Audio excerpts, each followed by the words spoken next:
and main point of contact for students as they come through the Front Range concurrent enrollment program. So whether that means that, I'm doing information sessions or helping students register or providing advising or, connecting students to advisors, which is what this session is about. That's kind of what I do. And I'm going to go ahead and give my disclaimer. Like many of you, I'm working from home today, which in my world means that there's always the possibility of small people making loud noises. So I don't think you're going to hear any of that, but just in case, there's my disclaimer. So with that in mind, I'm going to just go ahead and dive right in. And I kind of wanted to start with the need. Let's see, is this working? There we go. So what we're looking at here in this picture is a screenshot from a program we use called Degree Check at Front Range, and I think most colleges will use it or something like it.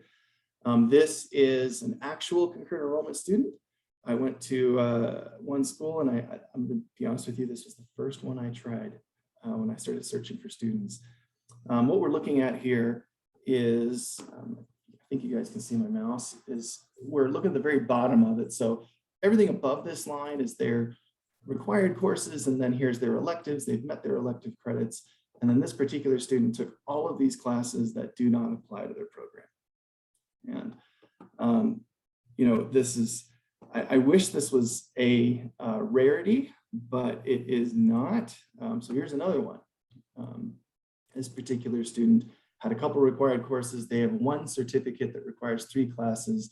So far, nothing they've taken is qualified for those.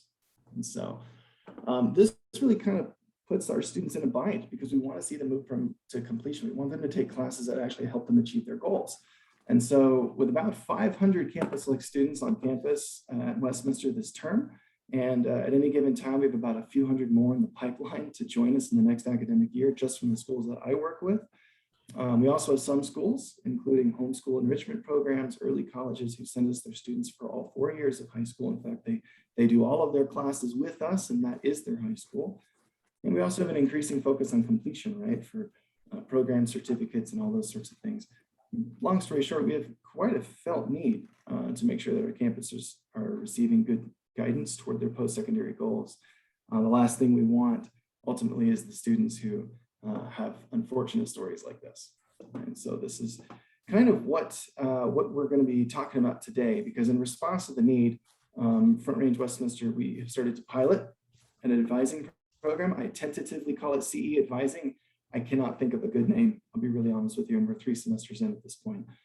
But the idea is that we connect advisors to concurrent enrollment students in order to help these students choose college pathways that put them in the direction of their post-secondary goals.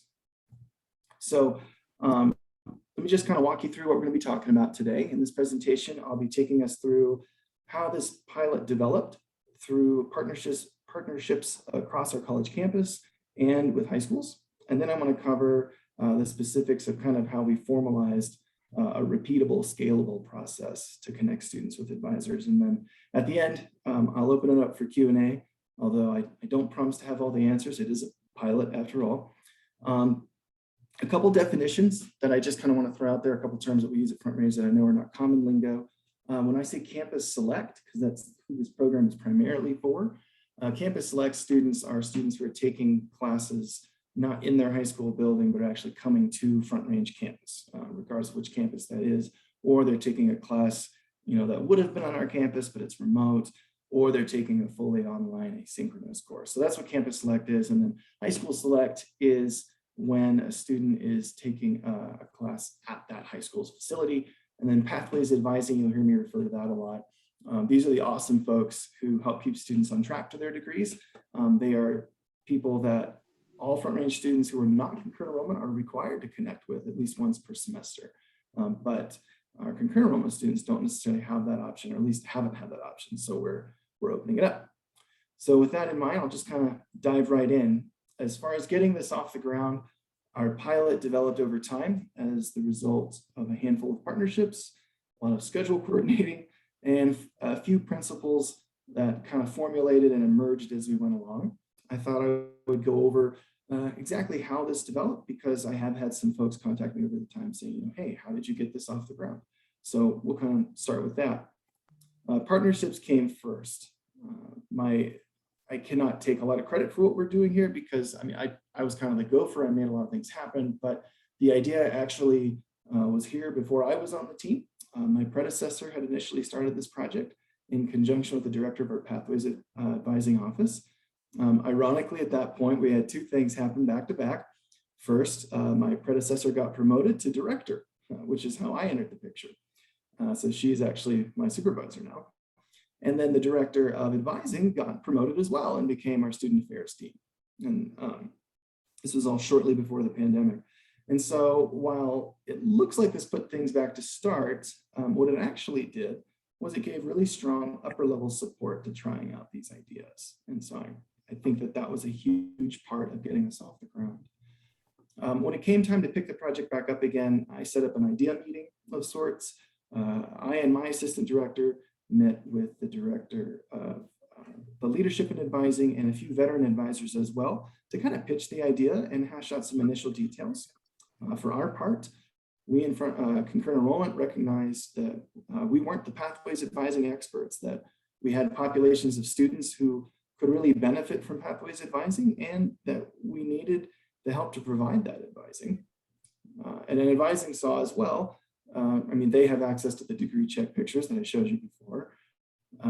They saw as well that the few students they had worked with from concurrent enrollment, who mostly came from LEPs who sent their students for full college loads starting their first or second year of high school. So students who are high school, but kind of full-time college loads. They noticed that these students did indeed have classes on their degree check and on other, however those things are tracked, that we're not helping these students toward completion or transfer. So we walked out of that meeting with some great ideas, but as you can guess, the pandemic put all of that on hold. We all pivoted. I have to give credit to my coworker, Grace Brown, for this GIF. So it was a few months before either department was really able to pick this back up again with any assurance that we can actually do it well. Now, one great idea that came out of the pandemic, one that we've actually kept, was to use Zoom to network with the high schools and actually host the advising sessions. And we'll kind of come back to that as we go. Another set of partnerships obviously was with our high schools, and especially the high school counselors that we work with. Once we had connected with advising and made sure that this pilot was a go, I went from there to finding a couple of high schools to work with. I personally worked with around 25, but we didn't want to just roll this out everywhere. We wanted to kind of start small and make sure that things were working and learn as we go. So we identified two schools in particular that we wanted to work with, and we picked these two schools for a variety of reasons. One was a high school that sent a great number of Campus Select students our way, usually around 2 classes per semester per student for the last 2 years of high school. The other partner we reached out to uses a more staggered model where students come to us for 1 class, their 9th grade year, 2 classes, their 10th grade year, 3 and 4, so on and so forth, until they're full-time on their senior year. Both schools were brick and mortar high schools, and both schools had different but heavy focuses on advising their students. And both were already using some sort of informal advising provided by me. Lastly, one school's program is designed to have students graduate from high school with an associate's degree, while the other was geared more towards students taking transferable courses, but not necessarily graduating due to the level of high school class requirements. So we kind of wanted to diversify a little bit and see, okay, does this work better with one model or with another? When I reached out to them in pitching the idea to high schools, what we communicated was that this was a way to support them. It wasn't one more thing to do. It was actually a support and a help. We wanted to provide professional advisors who were well-versed in the maze of college class options, folks who could do things I can't do. We wanted to support them by taking on specific students that the counselors maybe had the most trouble advising. Maybe the student just didn't know what they wanted to do. Maybe they changed their mind a lot. Maybe they had a really hard to work with schedule, but for whatever reason, we wanted to kind of take some of that load off of our high school counselor partners and save those counselors some time. And we also want to support them by providing students with experienced perspectives on what pathways would lead best to what post-secondary goals that the students had. I did lay out a few requests for the high school counselors as well. I kind of realized I couldn't do all of this myself. We were hoping to meet most with students who had already taken or were taking right now 10 to 12 credits of college credit, and they were already 10th to 11th graders. The reason for that is because we wanted to kind of reach out to the group who had more time to do more classes. That's why we weren't necessarily looking at seniors initially. And because they had, these students, 10th and 11th grade, had more time to kind of get more concurrent enrollment in. And the other reason is because the 10 to 12 credits really kind of demonstrates, okay, these students have commitment. They've bought into the concurrent enrollment process, and so they're more likely to benefit than a student who takes a one-off class and doesn't really think about it again. So, and then I was actually said I would provide a list of these students from our institutional research office. The other thing we asked is that the counselors would have to recruit the students. They would communicate to me who was signed up for what time slots, and this must be my job to pass that information along to our advisors. Because the advisors did ask, could we have in advance, who are we meeting with? Because we'd like to be able to look up those students and be ready for that meeting. And needless to say, the two high schools jumped right in and said, yeah, we'd love to try this. So next came coordinating schedules. We wanted to work around the advising department schedule as much as possible. I do not know if this is true for all advising departments, but my understanding is that advising departments in general are very busy folks, and so we wanted to really respect their time. So with that in mind, we gathered a few good days and times from the high school counselors that would work to advise multiple students at a time, along with a rough estimate of how many students would be able to meet. So once I had kind of ideal days and times, number of students, I sent that to advising. Once I received that information, they set aside a few hours of time per school, and then depending on the need, they would give me either a few or several advisors who would be available during that time. And at this point, a lot of information is being relayed back and forth. I give schedules to high school counselors. They send me student signups that I would forward to advising. And I also communicated reminders to students, sent out Zoom links that we created, etc. And so from these conversations, a handful of guiding principles kind of rose to the surface naturally, things that kind of, we weren't sure how this was going to work as we went along, but we're like, okay, these are some good guidelines to use. Advising had some needs. They needed some basic information before meeting with students.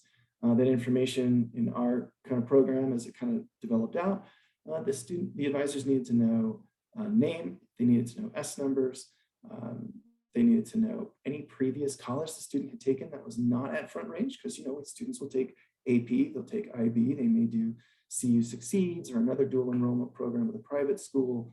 They may take classes with another community college that's concurrent enrollment. So it's helpful for the advisors to know that, so they're not just pointing students in the direction of work they've already done. And the advisors also really wanted to know the post-secondary goals of the students, fully aware that those goals could be vague, right? I mean, I have some students I work with through this program who tell me I know exactly what I want to be when I grow up. It's going to be this, and this is what I'm going to do. And I have some students who, kind of said, well, I think I want to go to college, but I don't really know. And so as far as the students knew their goals, we wanted to know what they knew. Another principle that kind of came out, the high school counselors are absolutely critical for students to participate. I work with a caseload of around 800 students, just me. And I work with them all the time. I always respond to email and that sort of thing, but they're always going to be much more connected to a high school counselor than they are to me. And so high school counselors were absolutely critical. The other thing that kind of came out was we needed to schedule these earlier than the rush that advising receives when the registration starts. So in other words, what we ended up doing, instead of doing this during registration, we started setting these times up in the couple of weeks before registration would open. In some cases, because of the pandemic, we actually had these happen before even the schedule was out.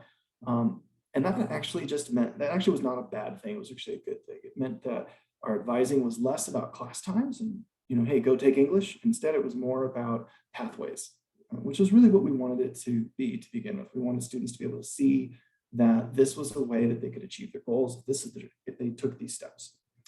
And then lastly, my role that kind of kind of bubble to the surface out of all this is that my role is primarily to connect and be a conduit between the LEP and our advising office to keep communication open, to keep things running smoothly. A lot of footwork, so to speak. So with all that in mind, our pilot was off. Let me take a moment to kind of explain how the first one worked, kind of the nitty gritty, what happened, and then we'll talk a little bit about how the feedback we got from them, some of the outcomes that happened. So in my mind, our first semester's pilot was a wild success. For me, what I had hoped for, I just wanted to see students getting help so that they could make informed decisions about their class selections, decisions that were in accordance with long-term goals. That was what I was hoping for. What happened was a bit more than that. So let me talk about the logistics first. As far as logistics goes, since all of this happened during COVID, we're talking about a year ago now, I ran a Zoom for that high school session. That Zoom lasted anywhere from 1 to 2 hours. In addition to myself, the Zoom also hosted the high school counselor who stayed in the main room with me. We also had the advisors present and the students. The students would log in according to the 15-minute slot that they'd signed up for. And when they logged in, I give them a brief spiel, kind of thank you for coming. I wanted to get the students okay if there was a parent also present for FERPA reasons.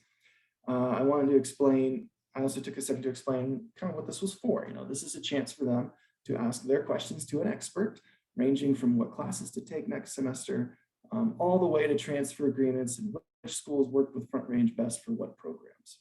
And this was their opportunity. And because they had signed up in advance and because I knew in advance what advisors were going to be there, our Pathways Advising actually follows a specialization model. So we have math and science advisors, we have business advisors, we have health sciences advisors. And so a lot of what I did and kind of the setup was to make sure students were lined up with the advisor that best matched their kind of post-secondary goals as they told me.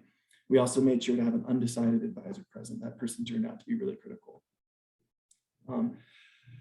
Once I do all of that, I introduced the student to their advisor and I put them in a breakout room. We ran anywhere from 3 to 5 breakout rooms at a time. And the students would take a few minutes in the breakout room to kind of ask their questions, get their advising from their advisor. As students wrapped up, they would return to the main room, and often the advisor would as well, and they would verbally check in with their high school counselor. Especially during COVID, this was essential for the high school counselors because they were having lots of trouble tracking down some of their students sometimes. Students don't always respond to emails. And so this was a chance for those students to come back to their counselors and say, hey, this is what we talked about. These are the classes I'm thinking of taking. Now, in some cases, it was as simple as, well, they told me to take English. In other cases, it was, well, I want to do equine studies at LCCC, and Front Range has a transfer agreement with them that the advisor shared with me, and here's the link to that, and I know exactly what classes to take to get the most of them transferred over to LCCC. And then the students would jump off the Zoom. Other students would jump in, and I'd stay busy just doing the same thing all over again. So that was kind of the logistics of how we did it. Now I kind of want to talk through the outcomes and reactions. We had an overwhelmingly positive set of reactions to the pilot. The best outcomes, and I'm biased, I'm always going to be thinking of students, but the best outcomes clearly I think were the benefits that the students received. Yes, we certainly had a few students who were less than communicative. I'll come back to that. And as far as they got were to take English. But even this was pointed out to me as a positive experience. More on that in a minute. But the majority of students walked out of the experience not only with classes to look for in the near future, but also an understanding of how those classes fit into their goals. For example, if their goal was to go to CSU, they saw that why they needed to take Psych 102 as well as Psych 101. If they were headed for CU Boulder's business school, they knew which business classes were a better fit for transfer and which ones weren't with the rationale behind it. For some students, maybe about 20% of them, just ballpark number, the students would exit the Zoom with full transfer agreements shared with them for later reference, and that was really exciting. These were the students who had the clearest post-secondary goals, and so we were able to address those ones much more specifically. For example, that LCCC Equine Studies example I gave earlier, that really happened in our first one. And for me, and this is the part that just makes me excited and enjoy what I do, you could just kind of see the students making connections and gaining confidence in their plans because they really saw that these plans were reachable. It's not just, oh, I'm going to do these classes and something down the road will happen to me. They got to see, okay, this is the roadmap to get me to where I want to go. And I'm going to be able to check these things off in this order. So that was really, really exciting. I would add as well, that as well as a benefit is that the students now knew someone at the college besides me. I had a few ask me in the following weeks how they could meet with their advisor again or message them with follow-up questions after they'd kind of processed their initial meeting. And I thought that was a great positive.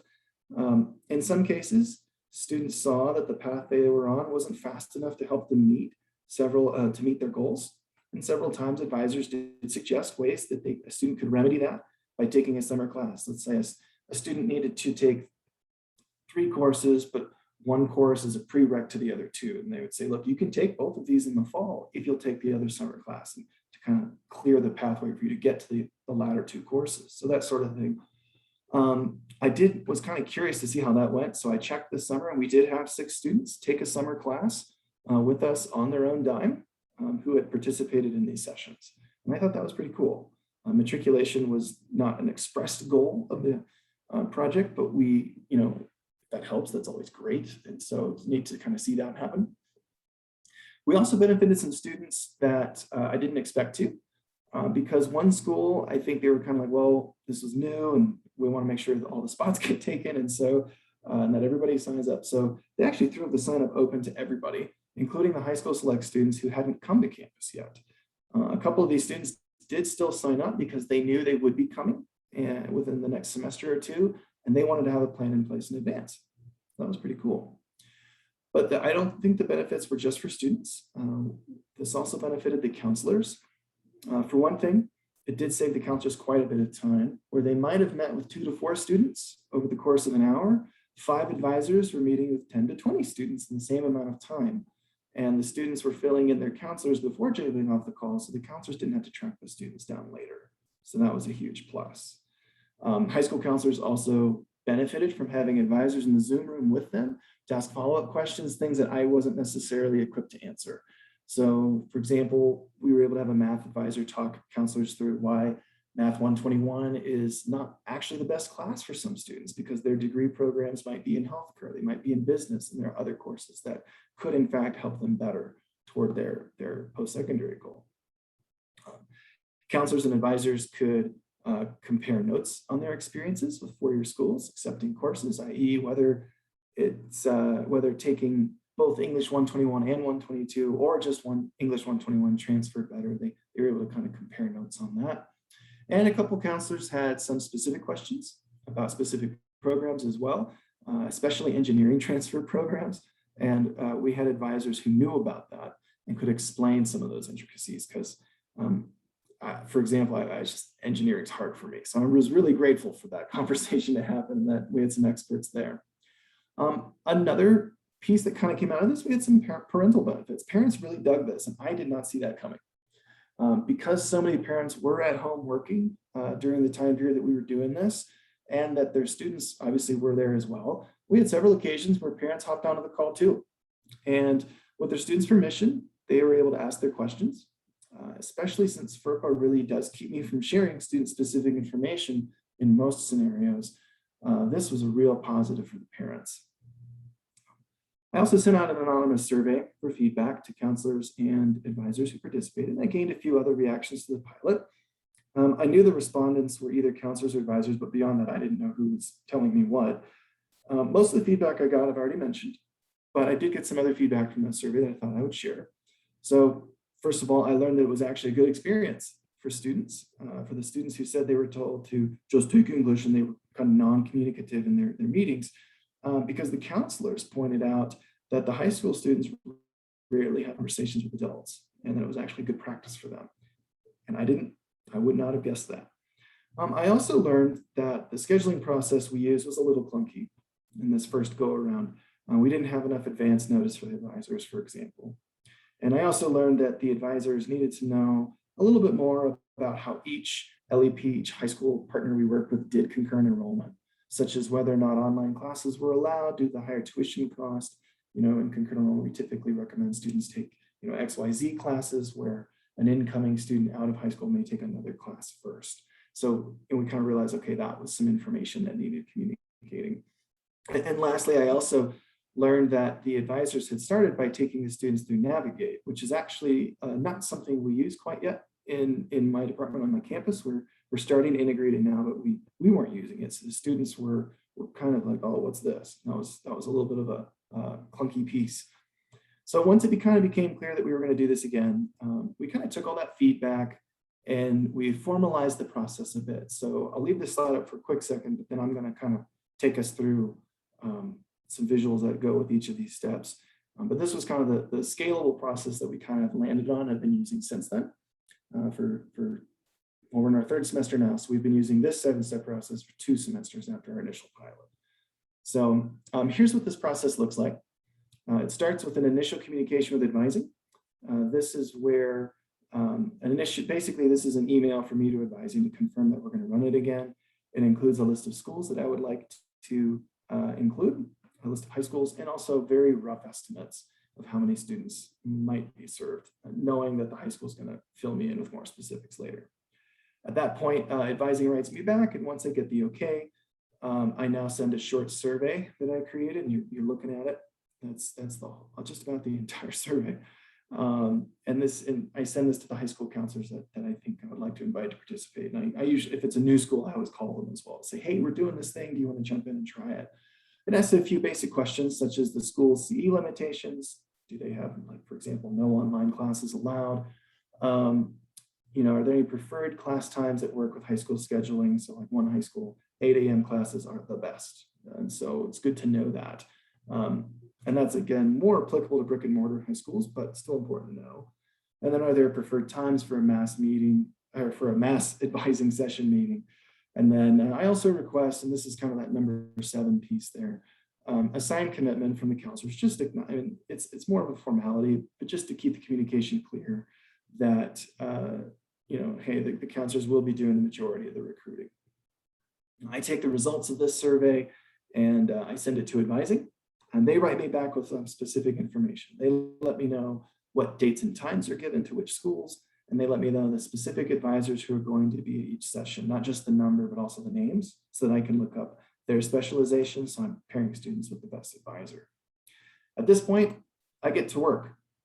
And this is where I create Zoom links that get shared with advising and counselors. We use Sign Up Genius now with embedded Zoom links and auto reminders. That has been a huge help to me. And then I create a tracking spreadsheet that I share with our advisors that basically has, each school, their dates, who is available, which advisors are available, and then all the time slots. And then as the students sign up, I put that information in there daily, sometimes more than just once a day. So the advisors are able to kind of see, oh, hey, this is who's coming in. And then I also go to our institutional research department and I get an IR report with data on, how many credits students have taken from these schools. That way I can kind of narrow things down and say, hey, these are the students who are going to be ideal for this, and I kind of reach out to them. Let me catch up to my notes. So with these resources, high schools start recruiting. Word of mouth is starting to pick up in some cases. We do sometimes have students signing up now because, hey, we've been doing it this is the 3rd time we've done it with this high school, and they've heard about it from their peers and like, oh yeah, I heard that was really helpful. And as sign up, and then obviously the counselors, like I said, they're very critical, especially with most high schools, brick and mortar high schools, they are back in session in person. The counselors are able to go like, hey, see their students. They're going to say, hey, you need to do this. Please come sign up, and that sort of a thing. As the signups come in, I at least daily update that spreadsheet so advising knows who's coming. And on that spreadsheet, I don't just put their names and S numbers. I'm also including some of the basic information the students put into the Sign Up Genius. I didn't have a screenshot of the Sign Up Genius that we're using, but it basically asks students, basic information, name, S number, what college do you have outside of Front Range, AP, IB, dual enroll, whatever that looks like, right? And then lastly, what are your post-secondary goals? And I just put all of that into the spreadsheet so the advisors have access to it in advance. Either Sign Up Genius or me or both will send a reminder to participating students the day before the presentation and Zoom links to the counselor as well. I'll also reach out to the students that I think are a good fit, maybe 1 or 2 times in the weeks beforehand, saying, hey, don't forget to sign up. This is a really good idea. We do still use Zoom. This has a few advantages for us. For example, the students who are in the brick and mortar high schools can still participate. In at least one school this fall, for example, the counselors kept computers open in their office, and they would just call the students out of class for appointments and then give them a hall pass to head back when they were done. Parents can still jump in if we use Zoom from their workplace or wherever they are if they want. We still get the students' approval for parents to participate. It's happening less now because, you know, a lot of people are back in the office, but we still have that option for parents. And we've also keep it on Zoom because I think that's, in my mind, that's very respectful for our advising team because we're eliminating drive time for them and respecting their schedules because they're busy folks. We have also expanded to include more schools. We've done this for 3 semesters now. And each semester I've been adding 1 to 2 more schools, always looking for schools which kind of send us a lot of students who could benefit from the advising, and to be honest, who are more likely than other students have students matriculate with us. And that's not just a, hey, I want to grow the school. It's also, you know, if a student is likely to come to us after high school and they have this advising in advance, they're going to be even better set up when they do arrive after high school because the program that they're completing is our program. While we have different kinds of high schools participating, we are still working primarily with Campus Select students. At this point, I'm not seeing a good way to kind of make this available at our high school select only high schools. I'm not opposed to the idea, but it's not something that's on the radar right now. And we've just wrapped up our 3rd semester here. So things seem to be moving pretty smooth. So that's the gist of my presentation. I didn't mind. I hope you don't mind that I was a little on the short side. I wanted to definitely take questions, and I'll actually turn off the slides in just a second, but there's my contact info. If you ever want to get in touch or chat more about this, it's been an interesting experiment and I think a really beneficial one for students. And so thank you for your time. I'm going to stop sharing my screen so I can see the chat and kind of see if we have any questions. See, and if not, you want to jump back to the main room or run to Starbucks, please feel free. I just want to say thank you for your time and presentation, Owen. We did have a question in the chat too, wondering if you would be willing to share your slides. Yeah, absolutely. What's the best way for me to do that? Just want to have folks email me? Is that the easiest way to go, Caitlin? I guess email, or if there's, I don't know if you have a shareable link that you could put in chat for them, if it's like Google or what you were using. You know, I have a shareable link. I can't guarantee that it'll work because of the way SharePoint works. So I think email in that case probably would be best. Okay, sounds good. Yeah, so let me put, I'll just put my email in the chat again since I stopped sharing the screen. There you go. Okay. Is there anything else I can answer? Do you have a flow chart that shows roles and responsibilities for both the LEP and Front Range to help students and parents see who to contact for what? You know, I don't have one. That's really interesting though. That's actually a really good idea. A lot of time, because I'm thinking about this one.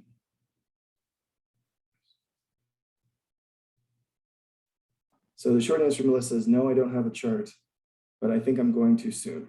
That is a really good idea. Something that we can share with parents. I've been trying to create one, and I keep going back and forth on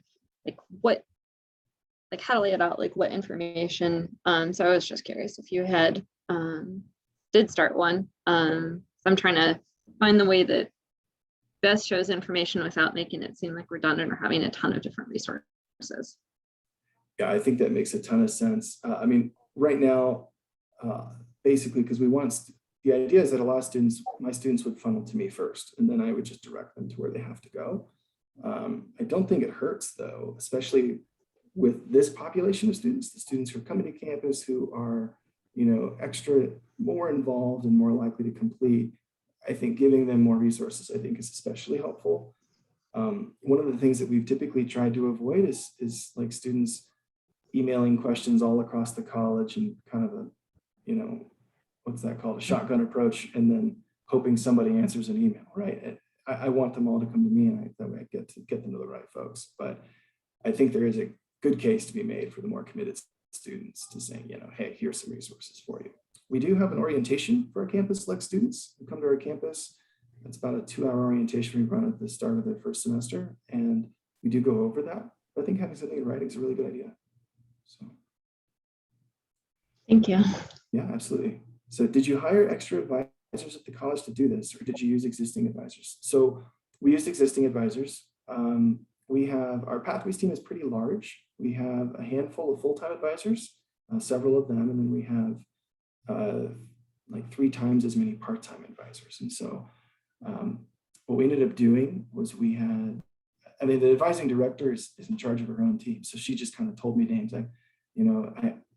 Sometimes I say, hey, please send me this one because I know this one's really good. But they would tell me who's available. And I think they would send us most of their, I think, part-time advisors. And I'm sure part of that had to do with helping them get their hours and that sort of a thing too. But that was part of it. So.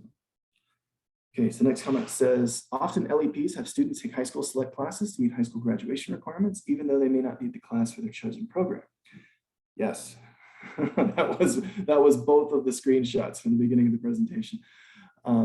Do you communicate that with Pathways advisors so they understand why a student might be in a class they don't need? Yes, I do. So on that kind of tracking spreadsheet that I create for the advisors, for each school, there's a few lines of notes that I add in. Sorry, I should have probably mentioned this during the presentation. Those notes include things such as, like to give one sample partner that I work with as an early college, and the notes might say students can take classes face-to-face at any given time. They do take the majority of their classes with us, and so you will see them try to fit in more classes than they need for certain degree requirements with us because they're trying to meet their high school requirements. The trick is to try to find classes that still qualify them, that still help them in their college plans. So for example, maybe their degree program requires one history class, but they have to take a few. So where can we put the other history classes? Can we put the second history class as a social behavioral sciences requirement? Can we put the third history class as a third as an elective so that those classes don't just go to waste? And so the advisors do know that depending on the school that they're working with, I have those notes in there. So, but yes, that's a big thing. And it's a big part of what I do, honestly, working with students, because I'll work with the students who are less than 10 credits, who are just getting started, because that advising is fairly simple. And it's a lot of that same thing. It's like, okay, as you get further along, I'll tell a lot of students, bear in mind that you don't have to take as much as you might need. So if your school, for example, has a limit on the number of concurrent enrollment classes you take, then instead of taking 4 math classes with us, you might just want to take 1, save it for your senior year, and do high school math the first 3 years in order to better set you up to succeed.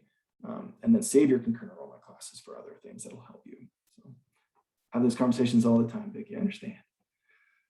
All right, next question says, do you find that high school guidance counselors exclude certain students or student populations for opportunities like this? I would be curious how you navigated this. I haven't run into that yet. I guess theoretically it's possible. What I've noticed is that I wouldn't call it exclusion. I would say that there have been some cases where I've seen the counselors specifically reach out to a handful of students because they want those students to get advising because they're close to graduation, both from high school and from college. And they don't want those students to mess up at the last second or have any mistakes. And I fully support that. I think that makes sense. If we have, if we had one advising spot and then there's, 2 students and one has 55 credits and the other has 10, then I'm going to advocate for the 55 credit student to get the opportunity. But so far, we haven't had too many situations like that. We've had plenty of spots. We've had students take them. There hasn't been any of that necessarily like competition of sorts. And the advisors I work with are, by and large, just part of their school cultures has been a spirit of inclusion. So I haven't actually had to see that yet. It's a really good question, though.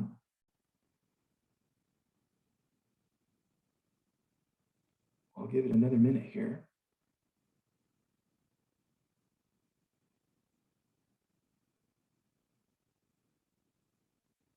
Caitlin, is there anything I'm missing? No, I think you did a great job. Yeah, I think Okay. there's some awesome questions coming up too. And Yes. I think it's a conversation everyone's struggling with. I know not just at Front Range, just from reaching out to others as well. So thank you again. Does anyone have last minute questions for Ellen? Y'all are welcome to drop them in the chat or hop on. And then afterwards, you can hang out here, or you can join back in the main session, join another one. But the next one doesn't start until 10 o'clock. All right. Well, I'll be here for at least a little bit longer. And so if you want to stick around and ask questions, feel free. But if you want to have 20 minutes back in your day, feel free to take those, and we'll see you in the next session.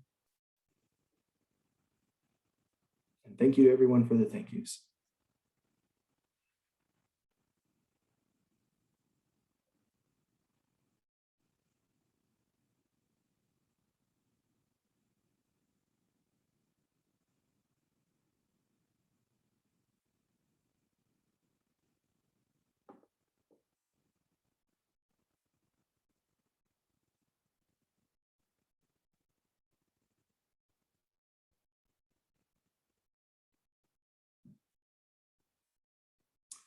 Okay, I had a question come in.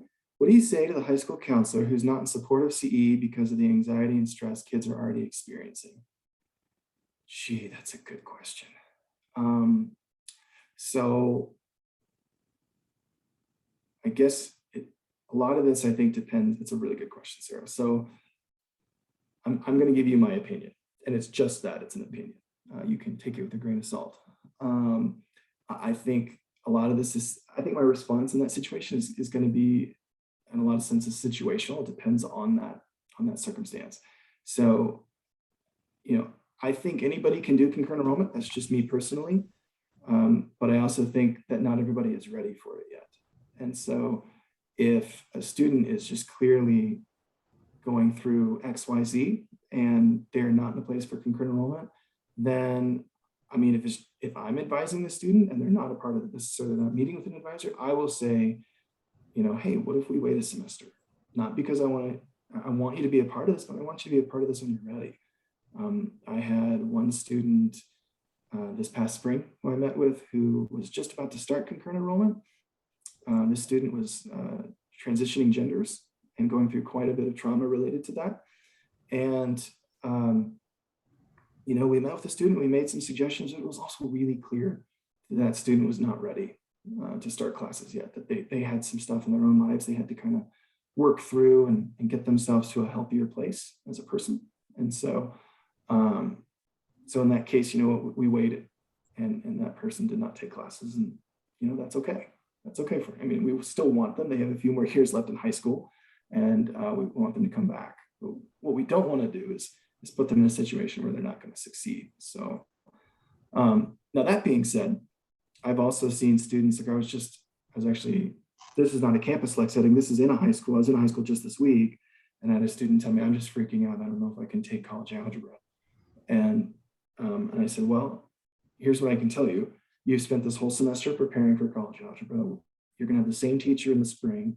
You're set up to succeed in the class. You know exactly how this teacher grades. You know the types of assignments you're going to get, and you're going to get a handful of helps as you go. And then not only do you have access to all the resources for help in your high school, you're going to have, as a college student, access to all the college resources for help as well, including our math lab, which you're welcome to drop into anytime. We have actual math professors who will help you.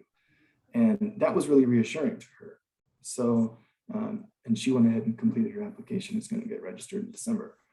So I think, and I guess to kind of give two answers to your question there, sir, I think it kind of depends on the situation. A lot of times though, some of the stress and anxiety can be, I guess my third answer, my last thought, is I think some of this can be resolved with some clever scheduling with the counselor. So a lot of times I'm thinking of situations where it's me, the student, and the high school counselor, we're in the room together, working with the student together, often at their high school. And at that point, a lot of what kind of comes out of the conversation is, okay, you want to take 3 college classes, that's quite a bit. I want you to know right off the bat, this is the hourly amount of work you can expect per week. Like if it's a 3-credit class, you're probably looking at 9 hours a week. I kind of use that rule of 3. And then we look to the counselor and we say, hey, first of all, you know the student better than I do. You know their academics. You're here in the building with them. Do you support this schedule?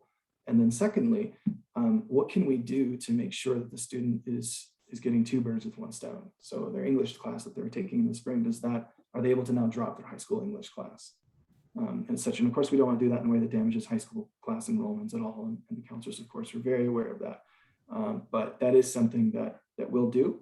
And then the student might say, well, I really want to do 3, but I don't think I can do it all. Oh, wait, you mean I can do these 3 classes and now don't have to do 2 of my high school classes because of them. This feels more doable. So,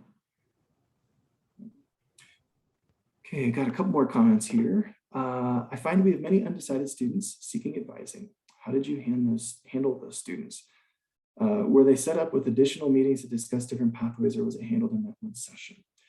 Great question, Jenna Lee. So we had undecided advisors on our campus. And so what we did in that situation, and this is specifically for the advising pilot, is we had students, if they said they were undecided, or if they just gave a vague goal, like go to college. Sometimes students wrote that in as their post-secondary goal. Then we connected, I tried to kind of most heavily put them with our undecided advisor. And the reason for that was that's just their specialty. And so in those scenarios, and I kind of asked her, I said, hey, what do you do when you work with these students? And her response was, we said, look, if they're going to a 4-year school, then if they think they want to go to college at all, then we start with the very basic requirements that everybody needs to take. This is the go take English, students. And so they get a feel for, oh, if I take both English classes, that's a good idea. Now they've got the next 2 semesters figured out for English. And then we say, okay, you need a history class. Let's talk about one of those and those sorts of things. And so they kind of go that route as far as let's just start with the classes that leave the most doors open. And when I'm working with students myself, the students who are not in the advising pilots because they're just getting started or they're less than 10 credits, then I'll often give the same advice. So let's do the thing that gives you the most options. So, then I have a direct message. Can I provide a link to the guided pathways and guaranteed transfer information for the LEPs? Are we talking Front Ranges pathways, Caitlin, or are we talking about just like the general transfer agreements? I'm guessing it's probably specific to what you used, but I mean, there are the general ones that could be shared, but I don't know if you had a separate document you were using at all. So I don't have a separate document, mostly because things change and I try to stick with the website because that's always being updated. So I know I'm giving the most accurate information. So here's what I can do. So the first link I'm going to put into the chat is specifically for Front Range. I imagine most colleges have something very, very similar. And this is the link to all of our programs. And so that's the first link. And if you scroll down it, you'll see kind of 6 major categories. I always describe this as a tree. When I talk to students, these are the 6 main branches. You click on one and you're going to get a bunch more branches. And you click on one of those and that's where you'll see the specific certificates for that field or degree programs. And so that's kind of what I suggest a lot for students. And I use that link that I just put in there probably 5 times a day, at least. And then the other link that I use less often, let me look it up real quick. See if I can find it here. These are the transfer links. I'm just going to put this into the chat now for the state of Colorado. So this comes from the Department of Higher Education. I actually had a Pathways advisor who showed me this. I didn't know existed for a long time. And you can kind of scroll down that list. And these are agreements that have been negotiated not just between an individual 2-year and a 4-year, but between all the 2-year systems, so the whole community college system. So for example, if you go down that list, I've used this one a lot. And then there's a pre-engineering transfer agreement for mines. And if you click on that, it's usually you have to get to like the 2nd or 3rd page to actually see a list of classes. But this is the agreement that any community college could use. So a Red Rocks advisor could use this, for example, to connect a student to, hey, these are the classes that Mines likes the most. So does that kind of address the comment that you received, Caitlin? I think so. And Okay. then, yep. All right.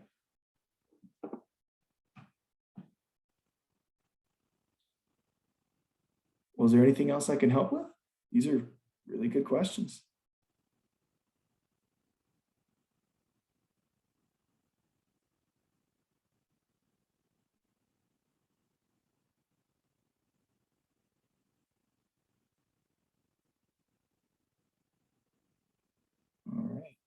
Well, I'll keep sticking around. Thank you guys for all sticking around. We still have 26 folks here. Thank you for your time, and I hope you have a good rest of your conference if I don't see you. Thanks, Owen. Yep.